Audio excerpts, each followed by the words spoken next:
I hope you're having a good day so far. This video is a CareCollab video, and I'm teaming up with Ninja Orchids and Gabrielle Carson, and we will be talking about this little cutie Leptotes bicolor. I got this orchid from a orchid nursery in Europe, and boy did I abuse it. I don't know what exactly I've done to it, which is even worse. You can see here a photo of what it looked like when I got it, and it was quite a good plant. It had loads of roots, growing root tips, and I thought that's great because it will actually be a very good time to repot it. It had a new growth on the way as well, and I could even see some flower spikes just emerging from a few leaves. And I could see that there are some dried up flower spikes, which means it's, this plant has already flowered, so it's an adult plant, all great. So a couple days I unpotted it, and when I unpotted it, I actually realized there is 4 pieces in there rather than just one. So I separated them all out, but I plugged them all back in, I plugged them all in one pot, but just repositioned it so it's, looks like a small bush of a plant. And about a week later, I could see that everything died. So the roots completely dried up and burned up. The rhizome burned as well. It was just an absolute mess. So I started just to take it apart and get all those rotted and burned bits out of it. And I was basically left with two parts. And you can see here that actually even this part now is drying up. So it already dropped 2 leaves. So I don't really have much of this plant left. I honestly thought by the time I film this CareCollab video, I may not even have a plant to film. I still got it, but I think what I'll do now is, you can see it even started pushing some roots out, and it's got a new growth as well. So it is definitely trying to survive. But whatever I'm doing to it, I'm just not doing it right, and I just keep making it worse. So I'll take it out the pot and cut all these dead bits away, and we can see as well what the roots are looking like, and decide what to do with it then. So let me reposition you so you can actually see my tray better, and let's see what we can do. Okay, I hope we can see this better now.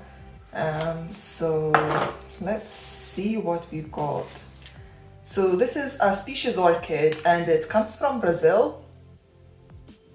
So it is a warmth intermediate kind of grower, and I thought my conditions should be quite good for it because I've got quite a few kind of warm intermediate growers, and they do really well. So I don't know what it hates in my environment, but obviously it's not happy. So I pulled it out, and this is what we've got in here. So let me just be extremely careful so I don't damage this new growth and the new roots. Yeah, I just dropped it, but I think it's okay.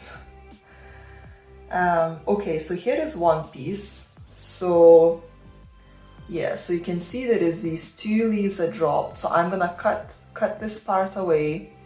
We've still got 4 leaves left, but as you can see, the rhizome is pretty kind of dried up. But it tried pushing these roots out because I didn't have any roots whatsoever. I burned literally everything. So it tried pushing those roots out, and they were really good and growing pretty fast. But then as those 2 leaves started dropping, those roots are also burned down. So yeah, I don't know if it is maybe something just not good with this piece at all. And I might just, even though maybe I don't see it, but it might, this actually seems pretty, it might drop as well, the next leaf. So the leaf itself is good. It's green and fleshy, but it just looks like, yeah, the base of it just doesn't look good. So I want to really just get right in it and just, you know, try and clean this rhizome up as much as possible to just take out all these dried up sheaths and just see what's underneath, because if there is nothing green in here, then, you know, even though the leaf itself looks green, doesn't mean it's actually going to keep growing. It might just, you know, it will spread in time and it will be lost. So I will try and clean this up.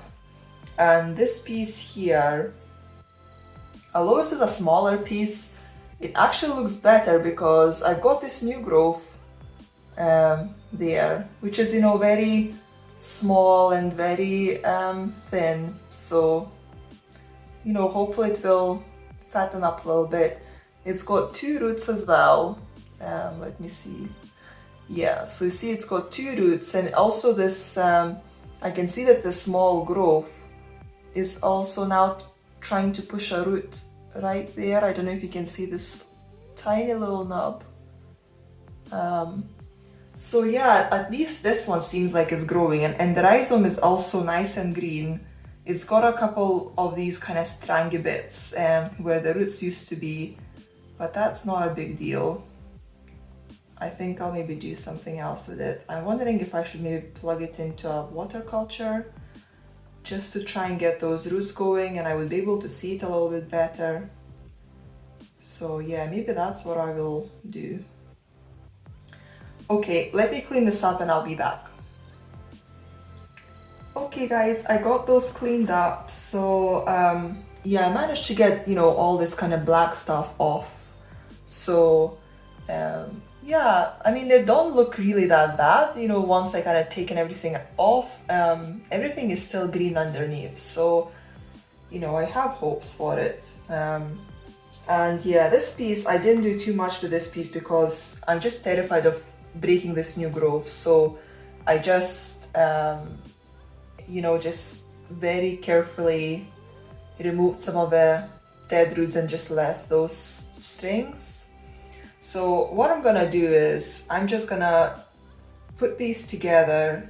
I was thinking maybe to put something in watercolor, like maybe one of the pieces, but I'm just not experienced with that enough to be able to, you know, to be able to save plants using watercolor. So I think it's not fair on the plant to try and do that. So I'll do what I know and, you know, how I believe I can save the plant best. So I'll put these together. I got a smaller pot. I put a microfiber through as well, so it, you know, I can get the pot hydrated further up. And I put the support in. If you watch Ninja Orchids videos, you'll see that she does that. So I learned it from her. I hope she doesn't mind me showing this on my video. But you know, all credit to her. So I think I'm just gonna use Ceramis alone, just, you know, just on its own, because it will be a little bit more moist. So it will wick the water a bit more and hopefully will give this guy a bit more of a moist environment, which will hopefully encourage roots. So yeah, let's see how it goes. So I will need to put quite a lot of Ceramis here, basically all the way to the top before I put the plant in, because it obviously doesn't have any roots. So and this is very kind of fine grade Ceramis. It's quite small pieces, which is quite good because for these small roots they will be able to, you know, definitely find some spaces in between the pieces to go down in. So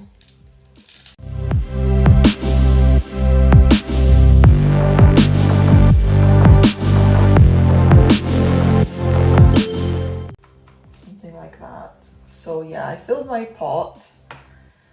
Oh, let's see how I can position this properly. The thing is, I don't really want these pieces to be completely, you know, intertwined between each other, because in case this piece decides to just die altogether, I'd like to, without disturbing this small piece, so that I can basically just pull it out of the pot and just leave this in. Just because, given that this plant, that this piece is just keep dropping its leaves, I don't know if it will do anything anymore. So in case it dies, I just want to be able to just pull it out.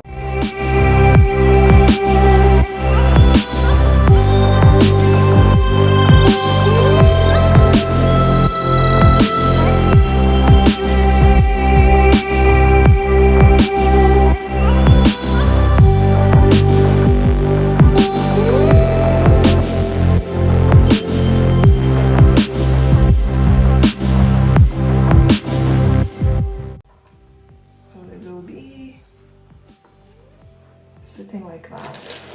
Now let's see if I can just fill the ceramis more around this piece that is growing roots, because I would quite like them to just touch this ceramis a little bit, but I don't want to cover the base, the rhizome, because yeah, it's just a dodgy rhizome.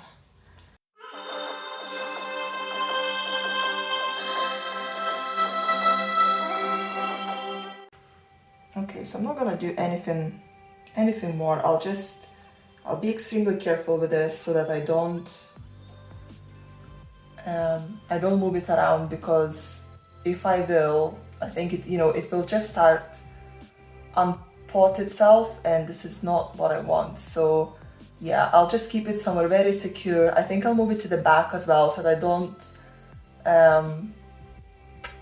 don't bump into it when I try and get to the other plants, because that's what happens with this guy. Because of these, long leaves, this it seems like it's a tiny plant, and it is. It's a small plant, but because of these long leaves, they just get in the way all the time. So I will put it to the back so that I basically don't bump into it, and don't touch it unless I actually want to get to this plant. So. And I will just leave it alone and let it settle. And let's hope that we can actually save this. I would really like that. The flowers are really nice, and it's white flowers with kind of purple lip. You can see the picture on the screen, and it's difficult for me to say what it wants and how to care for it, because obviously I'm failing at it. So I doubt I can give you any tips on what to do with it, but this is what I'm doing with it right now. So I will not fertilize it. I will just water it with a little bit of seaweed, so that just hopefully to encourage those new roots and new growths.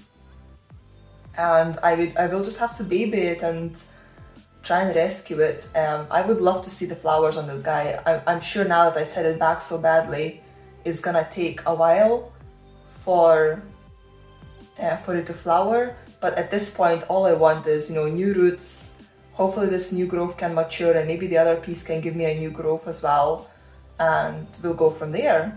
And that's it for this video. So here is our newly repotted Leptotes bicolor. Let's hope that it will survive now and it will develop some root system and new growths. And I hope you enjoyed the video. Please go check out the other videos as well. Hopefully their Leptotes bicolors are doing better, so you can get a better idea of what these guys like. I will make sure I will check their videos as well, so that I can maybe learn something that I don't know. And I'll see you guys later. Bye!